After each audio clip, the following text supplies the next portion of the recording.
네, 스포츠 쾌도난마 한칼 하시는 최동호 평론가 오늘도 나오셨습니다. 예, 안녕하세요. 이틀 연속 보니까 좋네요. 아, 예, 저도 좋습니다. 오늘 단도직입- 바람이 많이 불어서. 예, 바람 엄청 불대요. 예, 지방 지금 전국적으로 바람이 이렇게 센지 아무튼 서울 수도권은 어마어마한 바람입니다. 피해 없을 텐데요. 단도직입적으로 여쭙죠. 예. 저도 아주 어제 정확히 8시부터 끝날 때까지 봤는데 예, 어제 콜롬비아전하고 우리 대표팀 축구 경기 일단 총평 하신다면? 일단 잘했습니다. 잘했고, 예. 일단 전체적으로 우리 선수들 플레이가 굉장히 좀 이 템포가 빨라졌죠. 이 템포가 빨라졌다는 얘기는 이 볼 처리하는 속도가 빨라졌다는 얘기거든요. 예. 그리고 이 손흥민 선수를 활용하는 새로운 전술 하나를 우리가 자신을 갖게 됐죠. 그것은 원톱이나 투톱, 최전방으로 내세우고 공격 2선의 선수들을 다르게 활용하는 방법. 이거에 대한 이제 자신감 얻게 된 거고요. 그럼에도 불구하고 우리가 아직은 세계 정상권 팀들과의 경기에서는 좀 부족한 것이 있다. 이게 뭐냐면 후반전에 들어서 이제 이 콜롬비아가 본격적으로 게임을 시작을 했습니다. 예. 그러니까 확실히 밀렸죠. 예. 밀리고 이 콜롬비아와 우리와의 플레이에서 가장 그 차이가 났던 점은 뭐냐면 하메스 로드리게스나 이제 팔코 같은 선수들이 후반에 투입이 됐어요. 근데 그들이 슛을 때리는 장면을 보면 우리는 이렇게 패스를 받아서 들어가는 일종의 조직력에 의한 슛기를 만들어내는데 그들은 전혀 패스가 아니라 그냥 기회만 있으면 혼자의 개인기로 슛을 예상치 못한 지점에서 막 쏘죠. 예. 이런 게 이제 개인기의 차이라고 볼 수가 있는 겁니다. 그 10번이던가요? 그 콜롬비아 선수? 예. 그 하마네스 로드리게스인가? 야, 하메스 로드리게스. 하메스. 예. 그 친구 유명한 잘하는 선수입니까? 어제 이제 이 시간에 아니, 지금 어디서 뛰고 있어요? 바이에른 뮌헨에서 뛰고 있거든요. 독일. 예. 그러니까 이 시간에 그 콜롬비아 선수를 대표적으로 말씀을 드릴 때 이제 그 하메스 로드리게스 선수하고 팔카오 선수 두 명을 말씀드렸는데 전반전에는 나오지 않았어요. 아니 글쎄, 제가 지금 그거 다 물어보려고 써놨어요. 어제 예. TV 중계 보다가 나도 오늘은 제법 체육 기자답게 물어봐야지 예. 메모했습니다.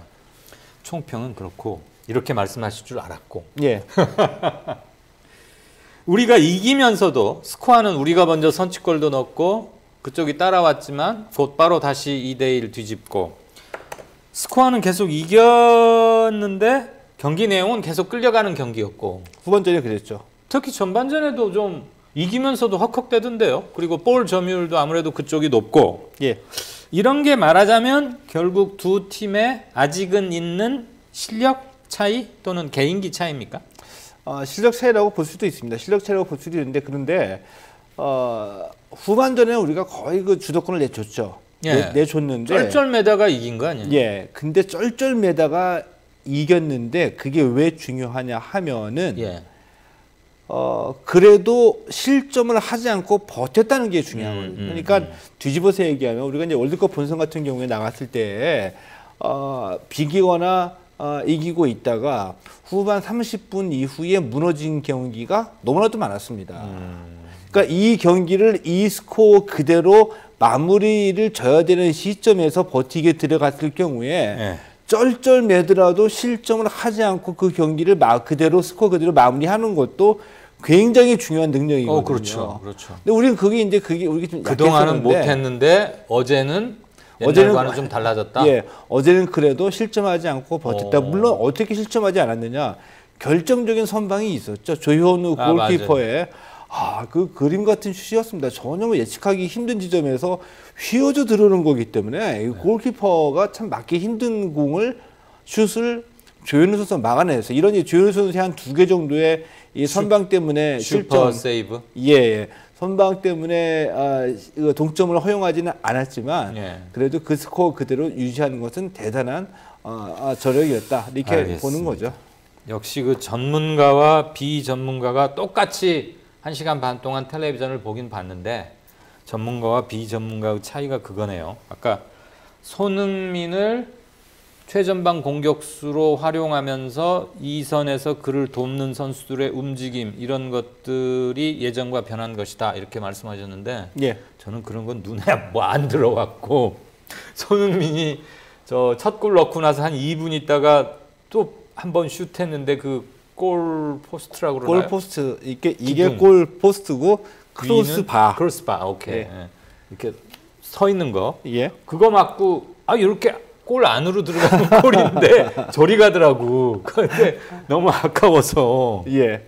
아무튼 그랬고. 그 슛을 뛸 때 앞에서 막았던 선수가 산체스라고 그 토트넘에서 같이 뛰는 선수예요. 한솥밥 씻고. 예. 근데 어제 치열했죠. 그 산체스도 막 몸으로 부딪히고 오늘 나온 기사 보니까 TV에서는 보이질 않았는데 허리를 치기도 했다고 하더라고요. 산체스가 예. 손흥민. 예. 근데 손흥민 선수 끝나고 난데 인터뷰할 때 다 이해한다. 이게 그 국가대표 경기에 서로 나왔는데 예. 그 정도 할 수 있다. 이렇게 얘기를 하더라고요. 그 후반 들어서 그 뭐 베스트 멤버라고 하는 콜롬비아의 대표 대명사라고 할 수 있는 뭐 하메스 로드리게스인가 10번. 예. 뭐 머리도 쫙 깎고 뭐 기름 발라서 넘기고 꽤 잘생기고 이제 스타일은 좀 있었죠. 근데 실망 너무 많이 했어요. 멋부리대 아주 더티 플레이를 하던데 예. 그 친구나 팔카오 이런 사람들을 후반에 내보낸 거는 솔직히 콜롬비아가 우리를 좀 우습게 보고 얕잡아 봤죠. 전반에는 대충 하다가 예. 이게 아니네? 그래서 한 거 아니에요? 예, 맞습니다. 이제 그거 그거 잠깐 상당히 예. 기분 나쁜 일이잖아, 그럼. 기분 우리로서는 기분 나쁠 수도 있는데 이해하는 측면도 있습니다. 왜냐하면 이 케이로스 감독도 콜롬비아 대표팀을 이번에 새로 맡은 거거든요. 첫 번째 평가전입니다. 물론 이제 22일에 일본과 이 경기가 있었지만 그 날렵하게 고약하게 생긴 그 아저씨가 콜롬비아 맡은 지 얼마 안 돼요? 얼마 안 됐죠. 그러니까 1월 달에 우리 아시아컵 끝나고 난 뒤에 콜롬비아를 맡은 거거든요. 이란 감독 하다가 벤투랑 비슷한 처지네. 예. 그래서 이제 이번에 아시아를 평가전을 2연전을 와서 첫 번째 상대가 22일 일본이었고 26일 우리나라였었거든요. 근데 일본전에 선발로 베스트 멤버를 가동을 했어요. 우리보다는 일본을 대접했구만.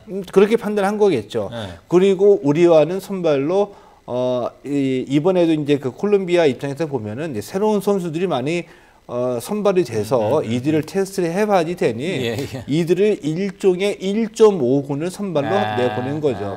뚜껑을 딱 열고 보니까 안 통하네. 일단 평가전은 이기긴 하지만 이기는 것은 중요하니 베스트 멤버를 가동해서 추격에 나선 거죠. 그래서 후반에 좀 세졌군요. 예. 야, 한두 명의 역할이 그렇게 크구나. 에이스 바로 밑에가 만약에 우리 전반전에 손흥민 선수 빠졌다고 봐요. 그러면 공격에서 전혀 활로를 찾지 못할 수도 있거든요. 어제 손흥민 선수는 진짜 그 전방에서 좌우 전후 가리지 않고 그리고 막 인상적이었던 게 후반에 언제 막 수비하려고 뒤로 막 뛰어오더라고. 예. 그리고 왜 도중에 한 명 바꿔서 이제 그 뭐 유명한 이강인인가 백인호인가 누구 이강인하고 백승호 선수 백승호인가 오나보다 했더니 5 풀백 수비를 5명으로 들리더만. 그게 이제 뭐를 넣어가지고 5백이거든요. 그러니까 수비를 5명 세우는데 그것도 이제 평가전이니까 끝까지 한번 해보지라고 말씀을 드릴 수는 있는데 그것도 저는 벤투 감독이 탁월한 선택이었습니다. 뭐냐 하면 전술 테스트? 그 시간과 상황에 따라서 경기를 뒤집어일 때 뒤집는 능력, 이대로 마무리할 때 마무리하는 능력, 이것들 다 테스트 해봐야지 되거든요. 벤투 팬이신 것 같아요. 벤투 팬은 아니고 이 얘기는 제가 축구 교과서에 그대로 나오는 얘기입니다. 알겠습니다. 예. 콜롬비아가 며칠 전에 일본이랑 했을 때는 어떻게 됐어요? 승패가? 일본은 1대0으로 이겼죠. 이겼는데 일본을 이겼다고? 예, 일본을 이겼는데 이 1대0의 그 결승골 한 골이 페널티킥에서 나온 골이었습니다. 일본의 수비진을 효과적으로 공략하지 못했습니다. 콜롬비아가.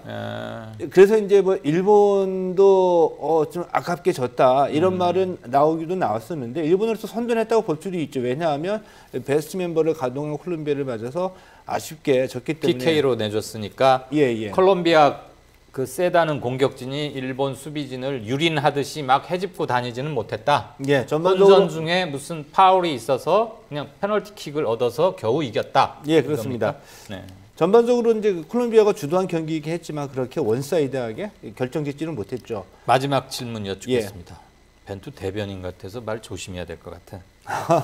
벤투 감독 취임 이후에 우리 대표팀 달라진 게 있습니까?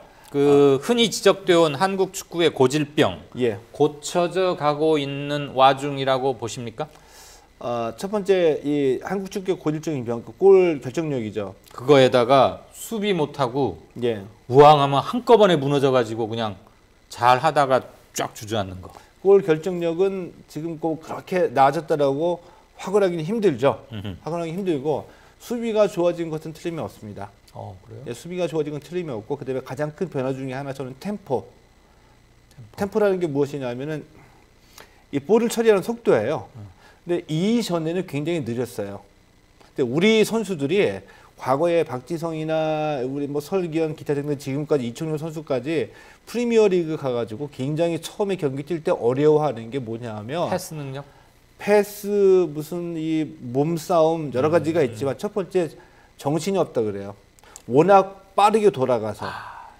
그러니까 볼 잡자마자 우리 같으면은 좀 뭐 여유를 부리려고 하는 게 아니라 습관이 돼서 굉장히 느리는데 볼이 어디로 가는지도 모르겠다 이거예요. 처음에는.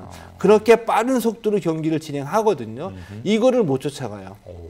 이게 이제 그 아주 고급 축구인데 그러려면은 게임 전체 시야를 보고 예. 내가 지금 누구한테 어디로 줘야 할지 아니면 내가 드리블을 해서 좀 전진을 해야 할지 판단을 빨리 해서 패스를 빨리 하거나 자기 행동을 빨리 결정해야 되는데 우리는 우물쭈물하는 게 몸에 뱄다. 예.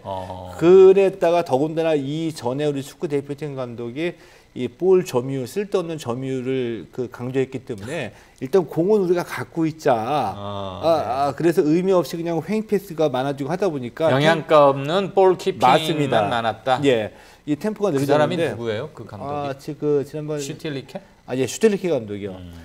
이 벤투 감독 이후에 가장 큰 변화가 이 수비가 좋아지고 그리고 템포가 빨라졌다. 그리고 골 결정력은 공격에서는 지금 그 다양하게 좀 전술을 만들어 가고 있는데 아직까지 이렇게 골 결정이 좋아졌다라고 수치로 나타나는 것은 없습니다. 그러나 좋아지는 느낌은 듭니다. 제 질문도 좋아졌죠.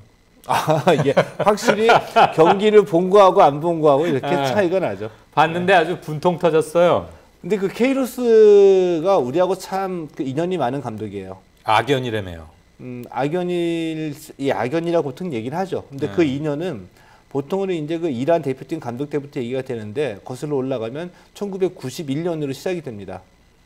이게 1991년에 그 세계 청소년 축구 선수권 대회가 열렸거든요. 그러니까 지금은 이제 그 U20세 이하 FIFA 월드컵이라고 얘기를 하는데 그때가 어떤 감독이 박종환 감독이 우승했던 거는 81년도고 91년도에는 우리가 남북 단일팀이 출전했죠. 오, 그래요? 그 단일팀이 그 대회에서 8강에 올라갔어요. 8강에 올라갔는데 우리랑 같은 조별리그에서 우리가 1차전에서 아르헨티나를 이기고 2차전 아일랜드와 비기고 마지막 3차전에서 포르투갈에 1대0으로 졌는데 그 당시 포르투갈의 그 황금 세대를 이끌고 우승했던 감독이 조별리그에서 우리를 1대0으로 이기고 올라갔죠. 그 감독이 지금 어제 감독. 케이로스 감독이에요. 그러니까 벤투랑 어제 그 콜롬비아 감독이랑 둘 다 국적은 포르투갈이더라고요. 포르투갈이요. 네. 원래 그 자기들 둘이 잘 알겠네.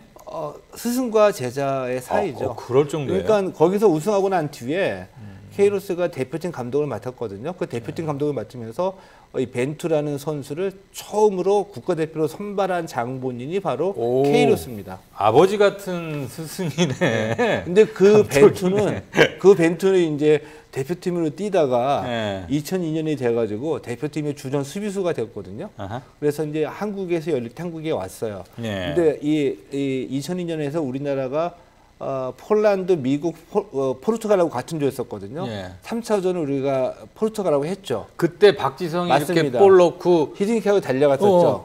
폴짝 안겼던 그 게임. 예. 근데 그때에 벤투가 뛰었어요? 벤투가 거기서 골 먹고 난 뒤에 그라운드에 무릎 꿇고 앉아서 망연자실한 표정으로 하늘을 쳐다보고 있었죠. 그 사진이 있어요. 그 사람 인연 참 알 수 없네. 알 수가 없죠. 그러면 벤투는 어제 그 서울 스타디움 경기장이 처음이 아니고 기억이 나겠네요. 포르투갈하고 거기서 안 했나? 전이 장소가 다르니까 기억은 나지 않는데 한국은 알고는 있죠. 아무튼 그 친구가 그때 포르투갈 대표팀으로 뛰었어요. 근데 벤투로서도 그 경기가 잊혀지지 않는 게 대표팀으로서 뛴 마지막 경기였어요. 대표팀 은퇴 경기가 그 2002년 때였었죠. 저는 그 포르투갈 하면 그 피구하고 루이스 피구. 그다음에 뭐 한참 전에 에우세비오인가? 그러니까 그런 사람밖에 몰랐어. 케이로스가 호날두하고. 케이로스가 이제 키운 이 황금 세대가 루이스 피구랑 루이 코스타 이런 선수들이고 코스타. 2002년 때 뛰었고 이 66년에 잉글랜드 월드컵에서 북한이 8강에 올라갔죠. 그때 에우세비오가 8강에 올라갔는데 그때 북한이 소련한테 지고 해서 8강에 올라갔다가 8강에서 만난 팀이 포르투갈. 근데 포르투갈 경기에서 8강전에서 3대 0으로 앞섰습니다. 그러다가 에우제비오에게 4골 내주면서 3대 5로 졌죠. 뭐 표범 에우세비오, 흑표범 흑표범. 기억이 나요. 이거 읽어보면 포르투갈도 우리랑 꽤 좀 인연이 있어요. 그렇네요. 예. 더군다나 지금 두 팀의 감독이 어제 포르투갈이었고 두 사람은 감독과 국가대표 선수 사이였다. 자, 벤투 감독 믿어도 됩니까? 지금까지는 그 대표 선수들의 얘기를 들어보면은 믿을만하다. 예. 근데 이런 얘기들은 선수들이 개인적으로 만나서 얘기를 해보잖아요. 감독이라고 다 좋은 얘기 하진 않습니다. 그러니까 이 사람 우리 잘 모른다. 김병지나 이런 선수는 성깔상 할 말 다 할 것 같아. 눈치 안 보고. 다 하죠. 심지어 과거에는 기성용 선수는 최강희 감독을 SNS에서 조롱도 했어. 디스하다가 하나 공개돼 가지고 막 hin당한 적도 있었죠. 아무튼 뭐 벤투 감독이 밥값 한다면 더없이 반가운 일이고요. 우리가 힘들게 이겼긴 했지만 들어보니까 그럴 사정도 있었고 총 공세 후반에 베스트 멤버가 저쪽에서 다 나와가지고 총 공세를 펼쳤는데도 선방해냈다. 그거에 그 부분도 우리가 평가를 해야 됩니다. 알겠습니다. 저 축구 보는 눈을 틔워주셔서 감사합니다. 별 말씀이십시오. 축구 매니아들이 이 방송 들으면 제 욕 바가지로 하고 계시겠네들. 아니요, 우리 국민TV는 이 상식과 교양을 가지신 보통 정도의 분들이 보는 TV라서. 자, 관전평 잘 들었습니다. 고맙습니다. 스포츠 쾌도남마 역시 오늘도 또 한 칼 딱 정리해 주시는군요. 최동호 평론가였습니다.